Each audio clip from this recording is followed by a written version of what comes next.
Hello, everybody. Today is Monday. It's a holiday. We always take a break. We always have taken a break from these on Monday or on Sunday.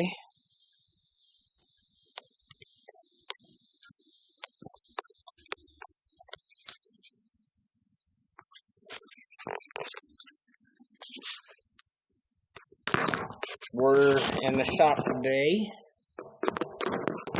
because I've been cleaning on it some. It's still a work in progress, but so is everything else.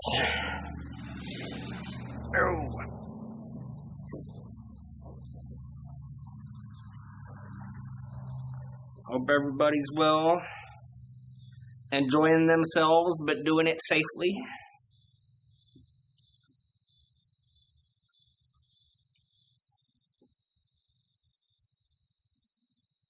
We're about to start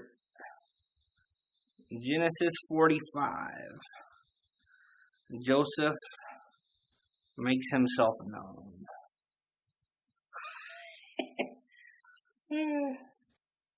Which is kind of funny.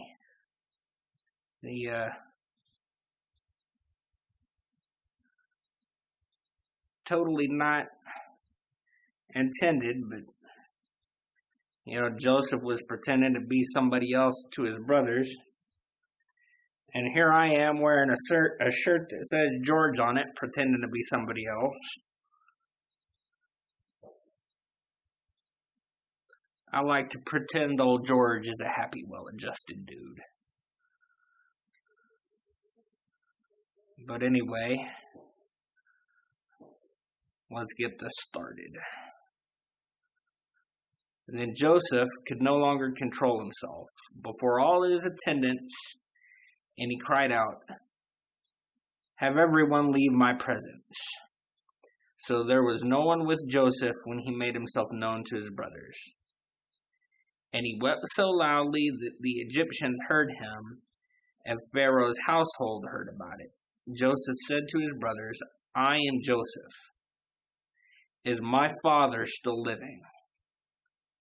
But his brothers were not able to answer him because they were terrified at his presence. Then Joseph said to his brothers, "Come close to me." When they had done so, he said, "I am your brother Joseph, the one you sold into Egypt. And now do not be distressed and do not be angry with yourselves for selling me here, because it was to save lives that God sent me ahead of you.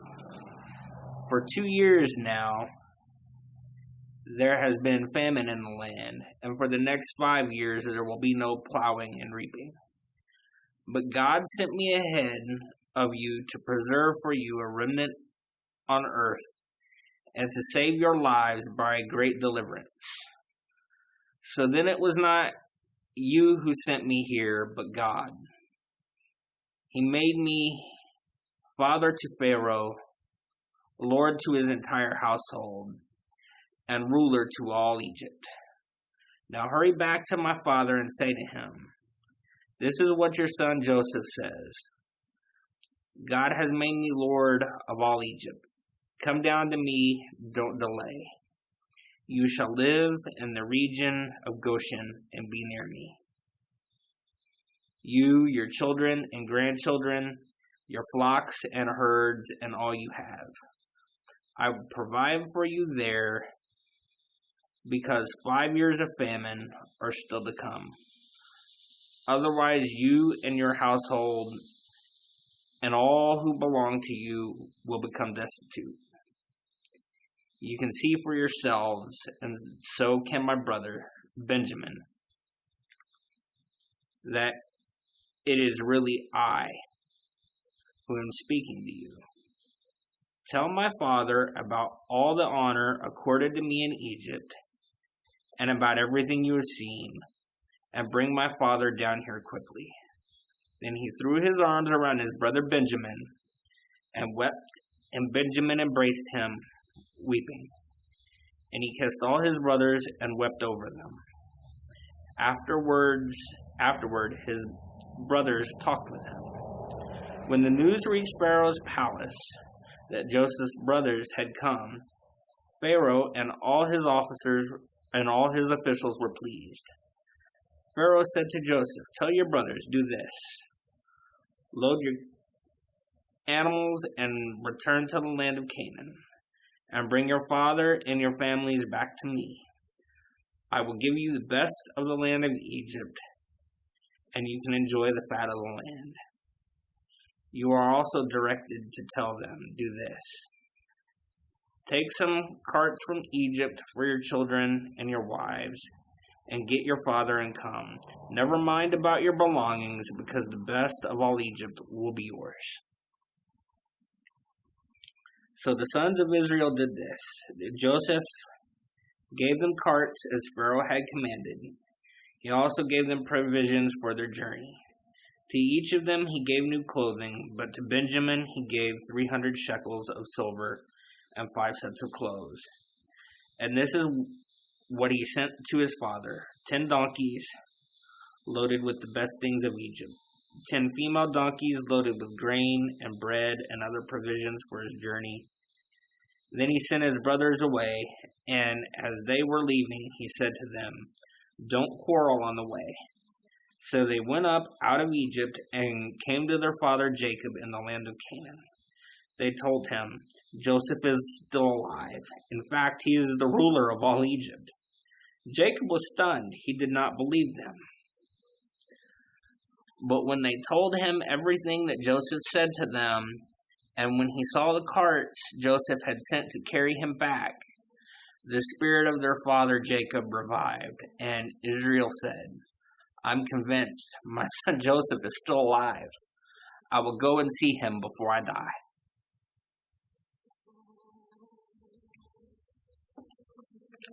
That seems pretty short, so we're going to go ahead and read 46 while we're at it. So Israel set out with all that was his, and when he reached Beersheba, he offered sacrifices to the God of his father Isaac.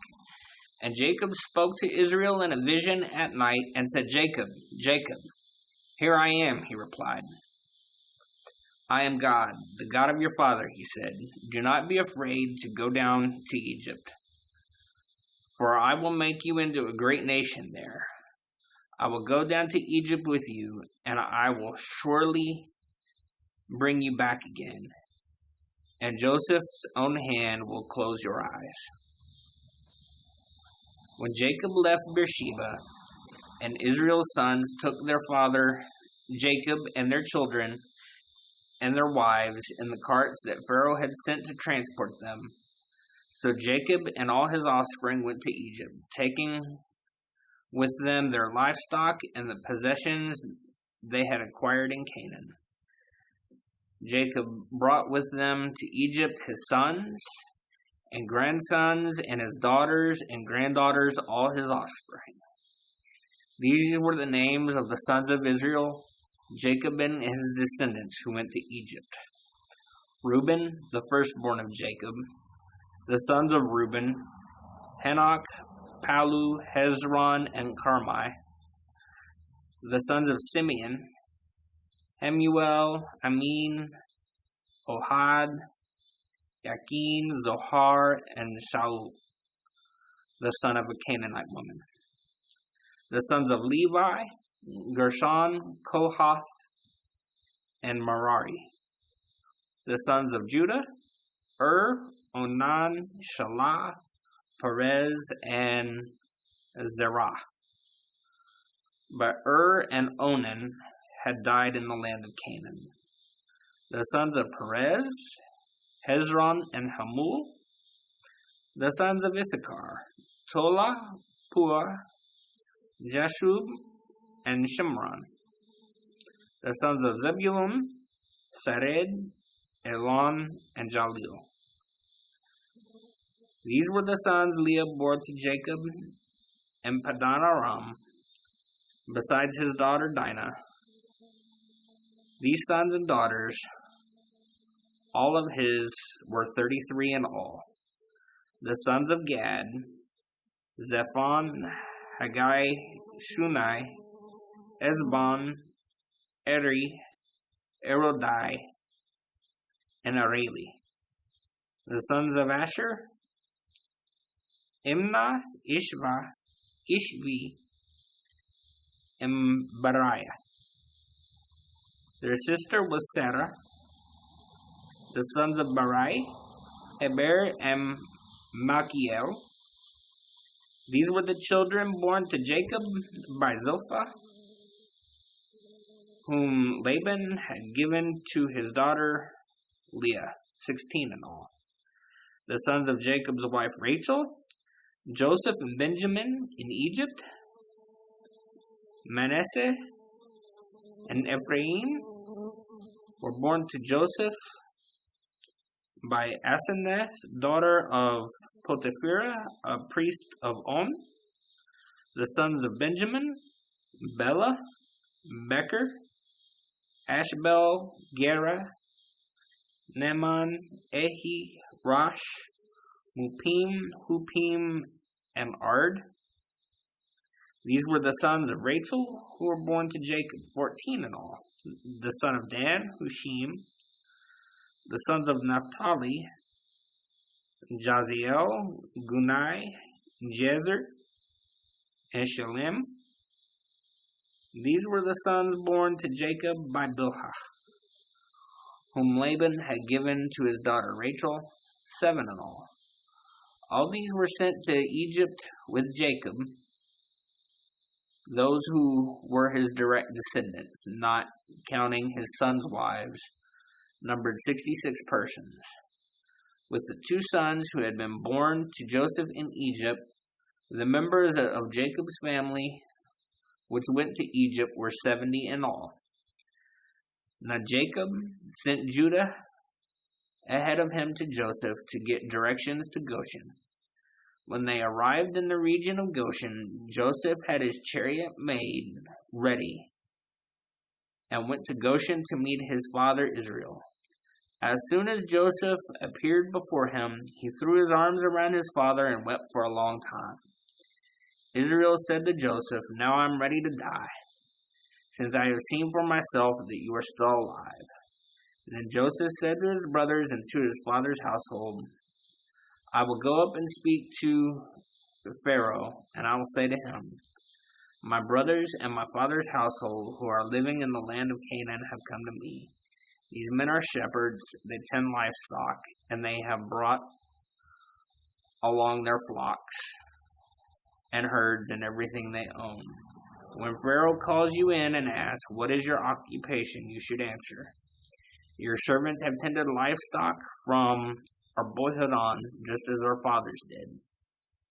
Then you will be allowed to settle in the region of Goshen, for all shepherds are detestable to the Egyptians. That's the end of 46, and we're going to end it there for today. We try to keep these fairly short for the upload. I really hope y'all are having a good day. Thanks for watching.